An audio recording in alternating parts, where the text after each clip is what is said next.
For decades, the standard assumption was straightforward. North Korea was a hostile attack dog on a leash, strictly managed by Beijing. But if you look closely at the modern hermit kingdom today, that leash is completely gone. To understand how the regime broke free, we have to go back to the state's founder, Kim Il-sung. He fought the Japanese in World War II and built the nation around an ideology called juche, which essentially translates to self-reliance. The reality, however, was that his isolated state survived almost entirely on the financial backing of the Soviet Union and Communist China. When that Soviet money dried up at the end of the Cold War, the regime passed to his son, Kim Jong Un. Unlike his father, the younger Kim had spent his life marinating in state propaganda, totally cut off from how the globalizing world actually functioned. His attempts to overhaul the system with a series of extreme agricultural reforms gutted the country's limited hydropower and triggered a mass famine. Nearly 2 million people starved to death. For the first 70 years of its existence, the Kim dynasty required a constant drip of foreign aid just to stave off total collapse. That reliance locked them into a position of weakness, giving Beijing absolute leverage over everything Pyongyang did. Then came the third generation. At just 20-something years old, Kim Jong Un was abruptly recalled from his schooling in Switzerland to take over the country. He found himself utterly alone, completely surrounded by his father's old guard. These entrenched military generals knew that opening up to the outside world, or even modernizing the economy, would immediately threaten their personal wealth and ironclad positions of power. They wanted the status quo. So the young dictator began a systematic, bloody campaign.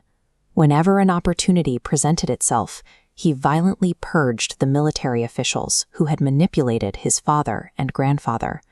The mechanics of these assassinations were almost theatrical. One official was hit with a deadly nerve agent in Singapore. The Minister of Railways was mysteriously run over by a train, and a defense attaché was quite literally executed by an anti-aircraft gun. With the military ranks cleared of potential rivals, Kim consolidated absolute, unquestioned power at home. That domestic security gave him exactly what he needed to turn his attention outward and finally cut the cord with China. Around 2017, Kim Jong Un started testing his boundaries.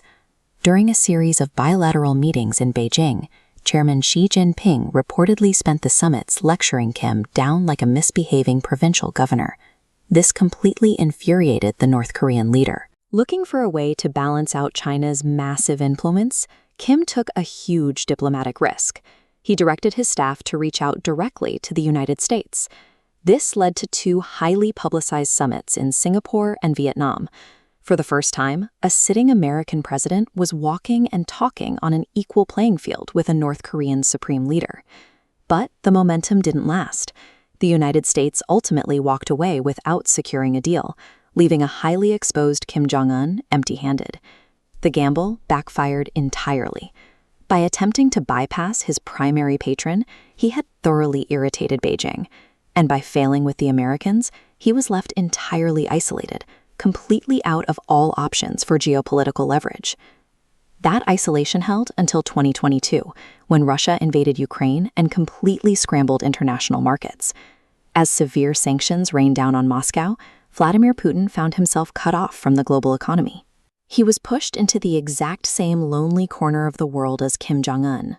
North Korea had exactly what a desperate Russia needed. Pyongyang began shipping out decades' worth of accumulated artillery shells by the trainload, eventually supplying over 10,000 frontline troops to the Russian war effort. In exchange for the manpower and munitions, Russia opened up its highly classified technological vaults. They began transferring advanced space and intercontinental ballistic missile technology directly to the North Koreans. Kim finally secured a global power willing to give him advanced weapons with 0 strings attached. He got his leverage, and he no longer had to take orders from China. This map illustrates the new strategic reality. Armed with Russian tech, North Korea can theoretically launch an ICBM directly across the Pacific, striking anywhere in the continental US. That ultimate security shifted how the regime operates. Emboldened by his new arsenal, Kim Jong Un officially rewrote the constitution. He scrapped the state's 70-year-old foundational goal. For the first time since the Korean War, Pyongyang is no longer seeking reunification with the South. The polite fiction of an eventually united peninsula is gone. The regime's sole operational objective is now pure, independent survival. The geopolitical map of Asia looks completely different today than it did a decade ago. The United States and its regional allies are no longer managing a predictable proxy state managed by Beijing. They are dealing with a heavily armed, fully autonomous wildcard that answers to absolutely no one.